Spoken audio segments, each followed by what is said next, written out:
అనుదిన వాగ్దానం, daily promise.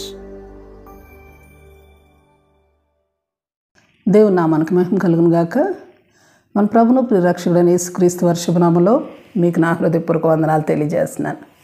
ఈ దినం దేవుని వాగ్దానం, స్వతంత్రించుకున్నట్లు ఆయన హెచ్చించును. కీర్తన 37:34. యెహోవా కొరకు కనిపెట్టుకుని ఉండుము, ఆయన మార్గమును అనుసరించుము. భూమిని స్వతంత్రించుకున్నట్లు ఆయన నిన్ను హెచ్చించును. Praise lord. కనిపెట్టుటలో నమ్మిక దాగి ఉన్నది.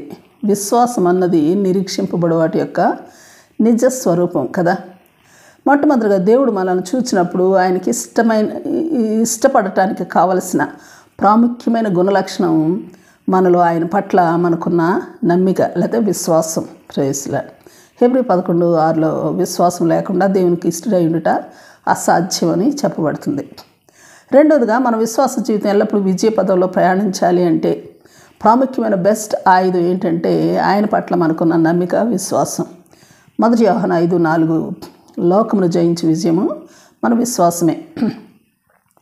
మూడవదిగా అసాధ్యాలు సాధ్యపరచబడాలంటే, ఉదాహరణకు కొండ వెళ్ళి సముద్రంలో పడవేయబడాలి అంటే మనకు కావలసిన మనం ఉపయోగించాల్సిన గొప్ప ఇన్ఫ్లుయెన్స్ ఏమంటే దేవుని పట్ల మనకున్న విశ్వాసం. మత్తయి 21:21 విశ్వాసం కలిగి సందేహింపకుండిన ఎడల ఈ కొండను చూచి నీవు ఎత్తబడి సముద్రంలో పడవేయబడుదుగా అని చెప్పినట్లయితే అది అలాగన జరుగుతుందని నిశ్చయముగా నేను చెప్తున్నానని ప్రభువారే చెప్పారు. అలాగే నాలుగవదిగా మనం దేవుని మహిమను చూడాలంటే, అంటే అద్భుతాలు, ఆశ్చర్యకార్యాలు మన జీవితంలో అనుభవించాలంటే లేక జరిగించబడుతూ ఉండాలి అంటే మనకున్న క్వాలిఫికేషన్ ఏంటంటే దేవుని పట్ల మనకున్న నమ్మిక, విశ్వాసం. యోహాను 11:40 నువ్వు నమ్మినట్లయితే దేవుని మహిమను చూస్తావని చెప్పి మరణించి కుళ్ళిపోయిన లాజరును సజీవునిగా బ్రతికించినట్టే అద్భుత కార్యం జరిగించకముందు ప్రభువారు స్వయంగా చెప్పారు మాటతో. Praise lord. ఐదవదిగా మనం నీతిమంతులుగా తీర్చబడాలంటే దేవుని పట్ల మనకు ఉండాల్సిన లేక మనలో జరగాల్సిన అద్భుతం ఏమంటే దేవుని పట్ల మనకున్న నమ్మిక, విశ్వాసం. రోమా 4:3 అబ్రహాము దేవుని నమ్మిను, అది అతనికి నీతిగా ఎంచబడెను. అలాగే ఇంకా మనం చూస్తే మన పాపాల నుండి, శాపాల నుండి రక్షింపబడాలంటే విశ్వాసం, ఆయన పట్ల మనకున్న విశ్వాసం. ఎఫెసీ 2:8 విశ్వాసం ద్వారా కృప ద్వారానే రక్షింపబడి ఉన్నారని చెప్పబడుతుంది దేవుని వాక్యం.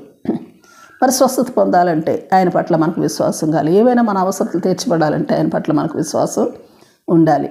యెహోవా కొరకు కనిపెట్టుకొని ఉండినప్పుడు ఆయన యందు నమ్మిక, విశ్వాసము కోల్పోకుండా ఉండి ఆయన మార్గం నందు మాత్రమే మనం అనుసరిస్తూ ఉండినట్లయితే దేవుడు మనలను హెచ్చించే విధానం లేకపోతే ఆయన ఆశీర్వదించే విధానం బహు గొప్పది.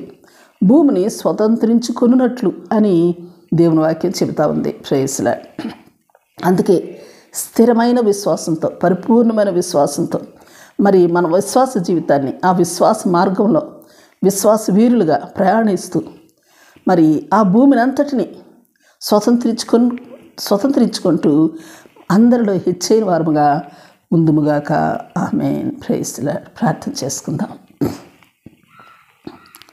ప్రేమ నమ్మకం కలిగిన మా పరలోకపు తండ్రి, నీ పరిశుద్ధ నామమునకు స్తుతులు, స్తోత్రాలు దేవా. మేము ప్రతి పరిస్థితుల్లో, ప్రతి సమయంలో, ప్రతి మార్గంలో దేవా మీరు మమ్మను హెచ్చించినట్లు ఆ గొప్ప విశ్వాసం, స్థిరమైన విశ్వాసం, పరిపూర్ణమైన విశ్వాసం కలిగి జీవించినట్లు మాకు మెండుగా నీ కృపను అనుగ్రహించమని ప్రార్థిస్తూ యేసు నామములో అడిగి వేడుకొంచున్నాం తండ్రి. ఆమేన్. ఆమేన్. Praise lord. రేపు మరొక వాగ్దానంతో మనం కలుసుకుందాం. ప్రతిరోజు ఉదయం 6 గంటలకు ఈ కార్యక్రమాన్ని వీక్షించగలరు. తిరిగి మళ్ళా రేపు ఉదయం కలుసుకుందాం. దేవుడు మిమ్మల్ని దీవించును గాక.